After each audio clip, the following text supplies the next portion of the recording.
We have to empower women and girls. And if you want to lift up societies, you empower and educate girls.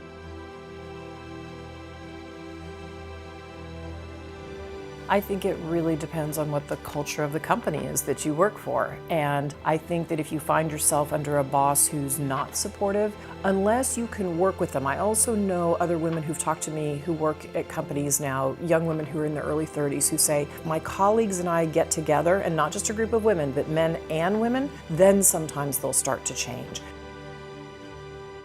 I think one of the most encouraging things, though, is exactly what you said, is great teaching. So I think we all inherently know when we have a great teacher, and you inherently, when you put your kid in school, you have a sense of whether that's a great teacher. But what we knew from good research is that a great teacher makes an enormous difference in a student's learning. They can get a year and a half's worth of gains.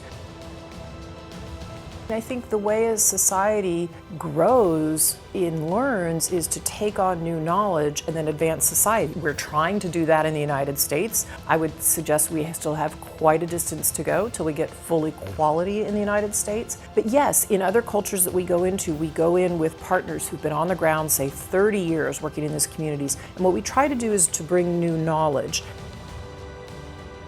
When you're striving to become successful, there's going to be tons of people constantly in your ear and telling you that you aren't good enough and you can't do things because you're not as good as them, or whatever the case may be. You need to completely drown those people out. Don't even pay attention to them. If they're your best friends and they're telling you this, you need to cut them off from your life because they are no good, not helping you one bit at all. You're not going to become successful if you have people around you telling you that you have zero chance of becoming successful, because then you're going to start believing that, and that will completely derail your path to success. You need to constantly be in a positive state of mind in which you believe that whatever you're doing is possible, because if you believe it, then you can do it. You need to wake up every morning and believe in yourself and what you're doing is the right thing for you, because when you stop thinking that, that's when people start getting in your head and you stop believing in yourself, and then you just give up on your dreams and it was a waste of time. If you really want to go after your dreams, you're going to put yourself every day in a positive mindset, knowing that whatever you're doing is in the best interest of yourself, so that you can grow and mature, enlighten yourself as a human being to be the best that you can each and every single day. You wake up and try to be better than you were the day before. You will gain so much from that, and it will truly pay dividends if you believe you're constantly in a positive place, because that way you're going to be so much more productive. It was like less than 1,400 employees when I started, and I had worked for IBM for several summers, so I was planning to go there, but then I got a job offer from Microsoft that I just basically, as I said to my parents, I can't refuse this. Like, what they're doing to change the world, I was so excited.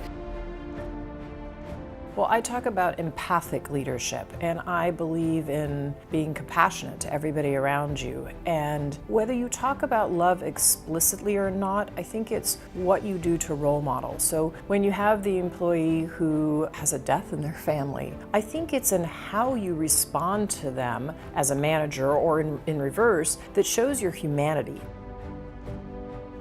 I learned so much from these women, and their stories have animated my life and have called me to action and called me and pulled me through to realize how important this gender work is, even though I didn't want to face it and thought I wasn't going to go there. And so because their stories animated my life, and because I see what a difference equality makes in the world, I had a teacher in high school that went to the head nun, the principal, and said, these girls are learning math and they're doing incredibly well, but she had just gone to a conference and she said, you know, we need to be teaching the girls computer science. We need to be teaching them how to code. And so she went to the head principal, she got us about a dozen Apple IIs in our classroom, and she asked a bunch of us who were quite interested in math whether we wanted to learn to code, and I did. I've been traveling for 20 years. I've been so lucky. And you know, I'm in different developing world countries like at least 3 times a year. And while I definitely take government meetings and partner meetings, super important work, but I always try to go in first before I take those big high-level meetings, just as a woman in a pair of khaki pants and a t-shirt. And I go into communities and talk with the women.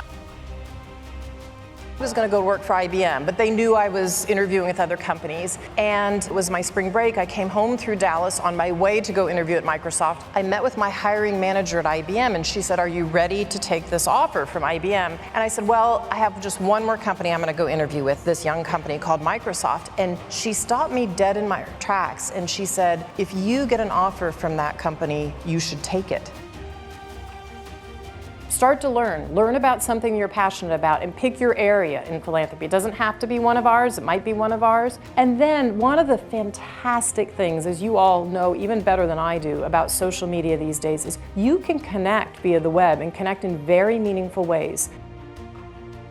I had actually gotten into Notre Dame and thought I was going to go because I was coming from a Catholic school. That was like the place to go. And when I went and toured, they said that they were devolving their computer science program back out into the departments. And I was in, and they had just gotten a huge grant from IBM at the time and had 2 amazing labs of computers and some good computer professors. And so I decided to go there and study computer science.